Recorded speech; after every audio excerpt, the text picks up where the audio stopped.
My name is Murugiah. You can call me Muru.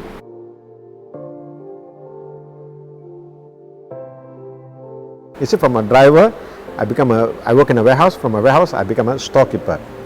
So from a storekeeper, after I became a logistics supervisor in the next company.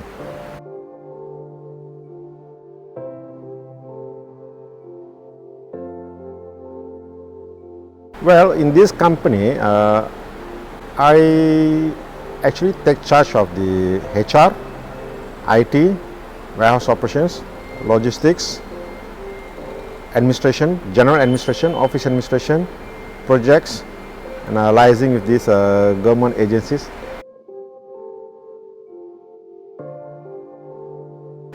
I'm a people's man. Okay? I always preach my son, even now. Life lived for others is life worth living. Okay? So it's not about me, it's not about I, it's about they, it is about them. We all have families. We have a mouth to feed. I cannot be thinking selfishly about my family, then how about them? I have to think about them. So that is why I did not want to take the offer. See, if I take the offer, what they will think of me?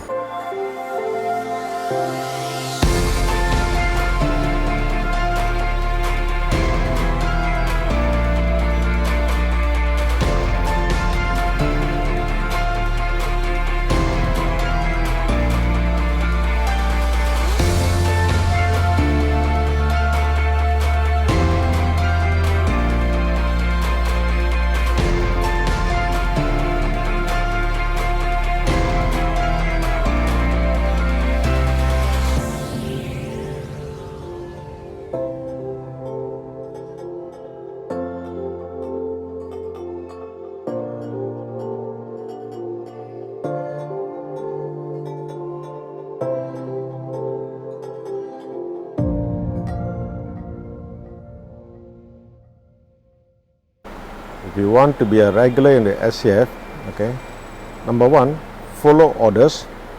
Number two, don't be a hot head like me. Okay, I was quite a hot-tempered person during that time. I think maybe basically because of my age, young age. So don't be a hot head. Follow orders, take instructions, and do your part.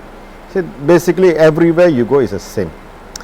Once an orders or instruction is given to you, you follow the instruction. Like I tell my guys here, follow my instructions. If anything goes wrong, I will answer, not you. Logistics is an integral part of an organization.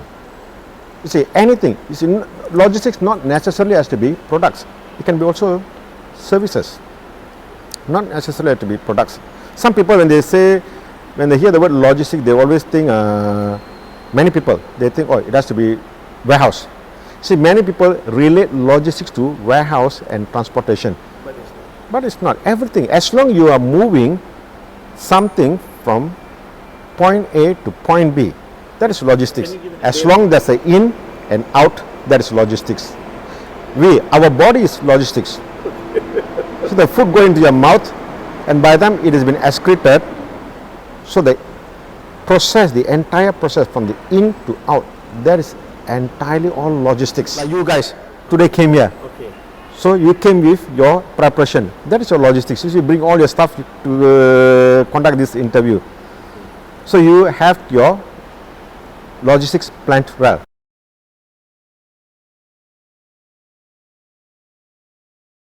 Then I was applying for some jobs. I actually sent umpteen resumes, more than hundreds. I just wanted money to support my family.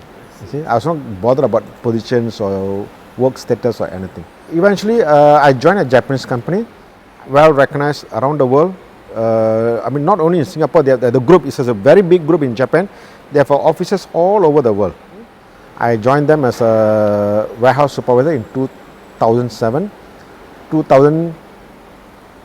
2012, I became the assistant manager. 2014, I became an admin manager. So you were there for how long?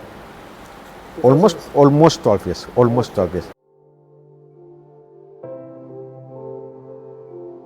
This company's director is my friend. He was actually asking me to join him for almost a year, which I told him no.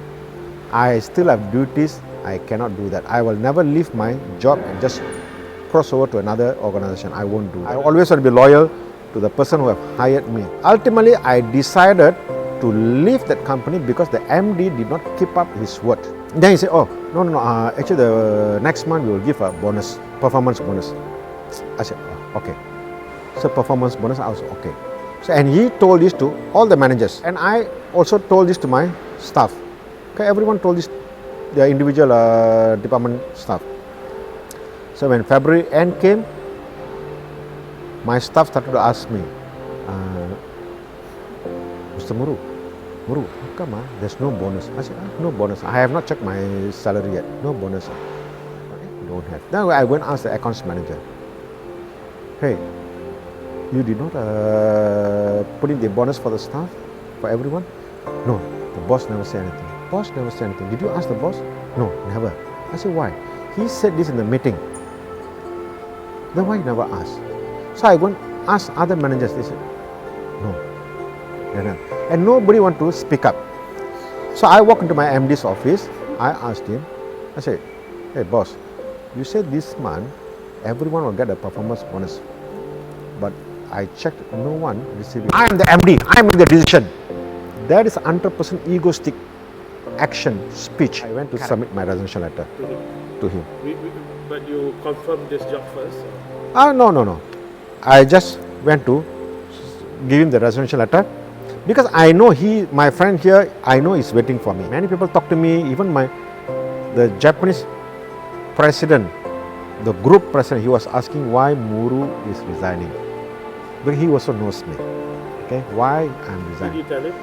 So I told them, I mean, I didn't want to put this fellow in the limelight. Quite new, 6 months old then. I do not want to jeopardize his career. Okay, so I know for sure your karma will come back to you, and which it did. Oh, really? Before he left Singapore in 2019, he left Singapore. He was called back. Okay, I just said everyone that I'm moving to a different industry, totally a different industry. So I want to have different job, different tasks, different challenges. Those staff who are working at a lower rung or junior staff, you see, first and foremost, we have to understand their background, the level of understanding, and how long they have been working, their experiences. All this counts. Not everyone is born with every talent. It's along the way they pick up, they learn.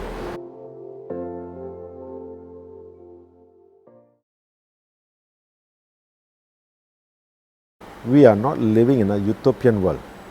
We are living in a world where all this is happening all around the world. There's no such thing as a perfect human, perfect system, perfect government, perfect religious leaders. Nothing is perfect in this world. So we have to accept. It's an acceptance.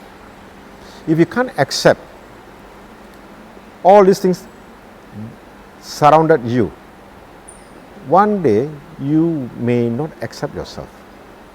You see, our life is such. We have to blend with everyone.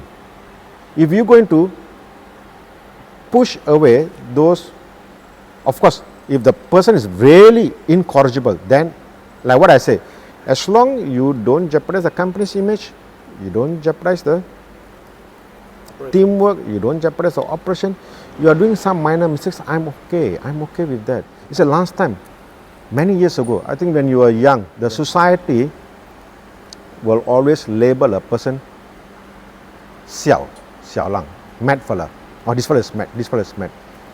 But you see, now it's a different thing. They have categorized it. Oh, this person is autistic, this person is ADD, this person is ADHD, this person is dyslexia, dyscalculia. I encountered one such character in my previous company.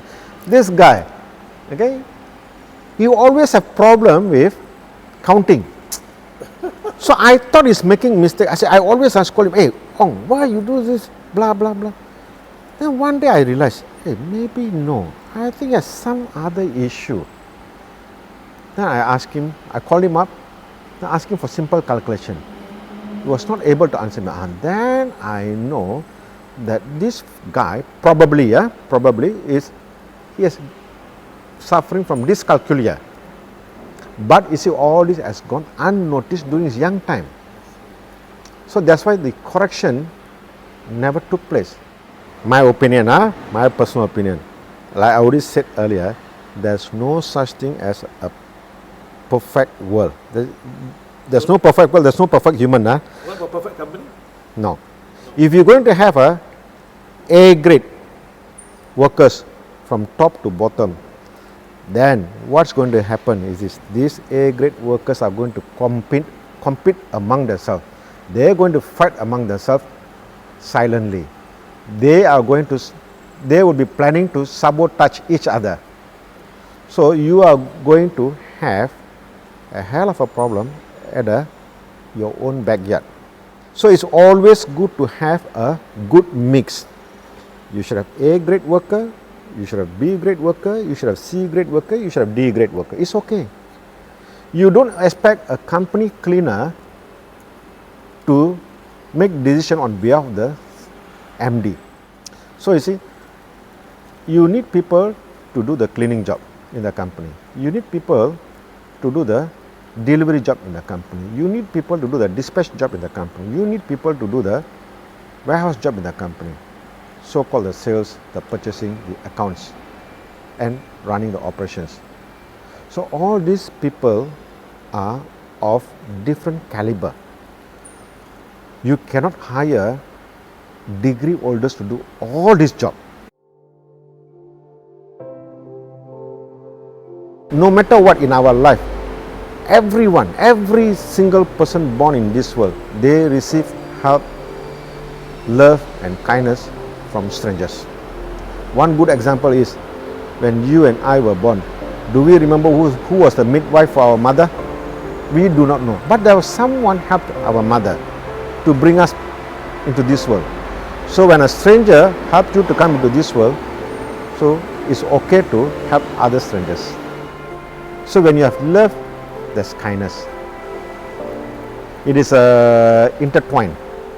Okay, right now, as we are talking, okay, today is 29th of June. It's my father's, I think 42 years of anniversary. I am doing a food charity in India today for 100 people. And these are all, they are living in a home. They are mentally challenged people. So I started doing this a small food charity in 14 May 2021. When my son got his, when he told me that I'm selected for the medicine school. So I was so happy, I want to do something good. So I called my friend in India, asking, can I do some food charity? So he said, sir, can. There's one old age home near my house. I said, please go and check. So I started off there. Then subsequently, I didn't know, or I didn't realize that many people will come in to chip in their part. So today, so far we have given 54,700 meals in these 3 years. So I have many people, even my colleagues, okay, some of my colleagues, they are also participating on a monthly basis. Does it make a difference to them? You feel? Yeah, they feel happy, they feel nice that they are doing something good for people whom they do not know. So I used to tell them, you see, when you receive, no matter what in our life, everyone, every single person born in this world, they receive help, love and kindness from strangers. Based on what written in the NRSA, I'm a Hindu, okay, but I am a believer of all religion, and that was my hobby. I did a contemporary studies of most of the religious matters, like Islam, Christianity, Buddhism. What I studied was just a hobby. It was my interest. It was my interest just to know. But eventually, what I realized was, this is my opinion, that every religion is teaching the same thing in a different language, in a different region. Okay, and everything is pointing to the one same thing, that is the Almighty. Okay, different people have different way of doing things. That's all. Like for example, if you go to a Malay house, what is good in a Malay house? Asam pedas. If you go to a Indian house, maybe their chicken curry is good. If you go to a Chinese house, their steamed fish is good. But you see, ultimately, all this is actually to ease our hunger. That's all. So a religion is to guide us to walk in the right path. So, in simple words, what is religion? I used to tell this to many friends, okay, even my colleagues. Think right, speak right, and do right. Everything will be right for you in your life. If you ask me spirituality and religion, it definitely guides a person. So the bottom line is doing good. That's the bottom line. So be good and do good at all times.